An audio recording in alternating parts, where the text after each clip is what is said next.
Kawaya niri kuma wiyemba, yebino jumuda badino. Sada modola kibara mana, wana jumuda badina. Kawaya wiyemba, wana jumuda badino. Kawaya hoje hotashi kimene ko abla barayo.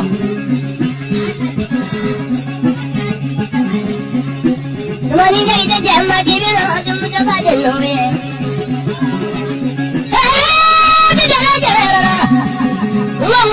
Jumuda badina so.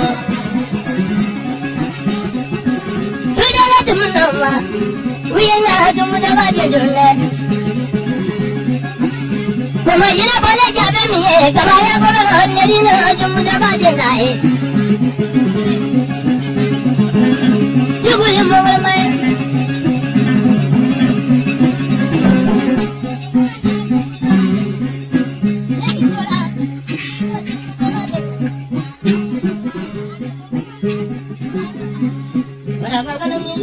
Nerino jumuda badino.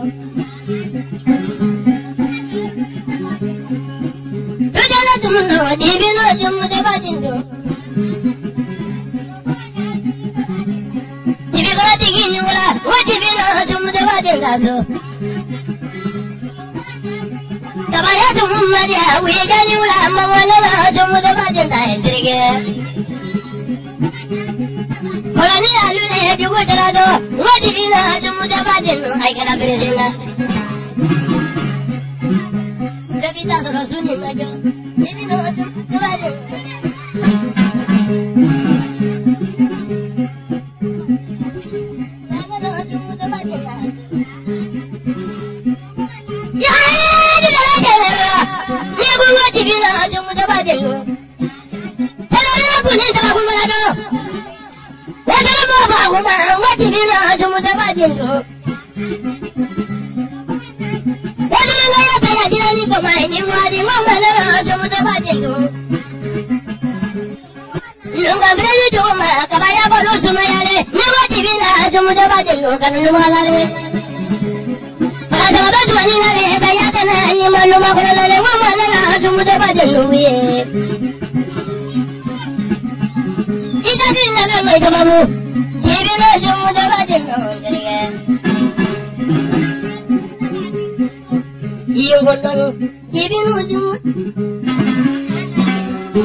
tigi ini su kura duma tigi ini su malu ni fini tigi ini su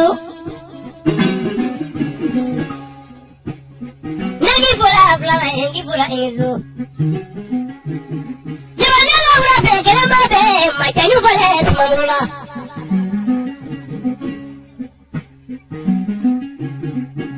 to ya ni ko mai ne jo jara kuna majara ko duga jara kuna majara bana jara ni jara nda kuna jara di eso tema ju kuna ngado ina tu sema jina na kuna samara te mane ko mane ko na sabara sisla sisla kuna ni mabla ko te kene jina logo ni mangal logo ni do ni ta loro maga maga me bayri na tu manalla ni wa loro na ma ko maga me Didi tu mana tene ni doni samloro mak makame. Sabo tu mana kuwa samloro ni mak makame. Sampai lawi eu. Kamu ni tinggi ni diri dah baik gula rakadi. Paling kalau kumam nggak sih saya mereka cuma malu dah tega cuma mandi dulu. Ini mana sampai kilo malu mandi dulu nggak gitu dulu yo kuma deh. Dia mau belo ini na mau kita lalu ini na. Oh kau jalan lalu kuma lalu deh. Tapi mau belo ini na. Kata yo lalu apa bilang mengalah. Ini jadi ni ada salah dulu lalu ni malah sudah baik terlalu ini malah. Mana dia sudah di palu le. Kemarin tu bahasa doanya malah.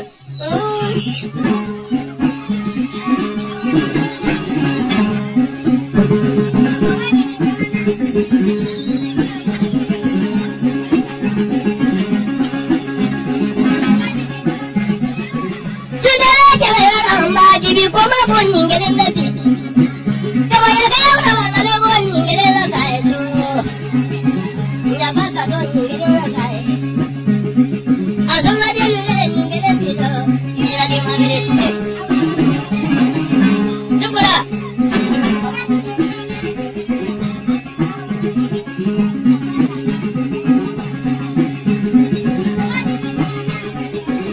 urana ni na digi wa mbane de kama na ningere ta ka ya lava ya ga ka don ningere na kai ya la wa de ko ga di lo ningere bido pule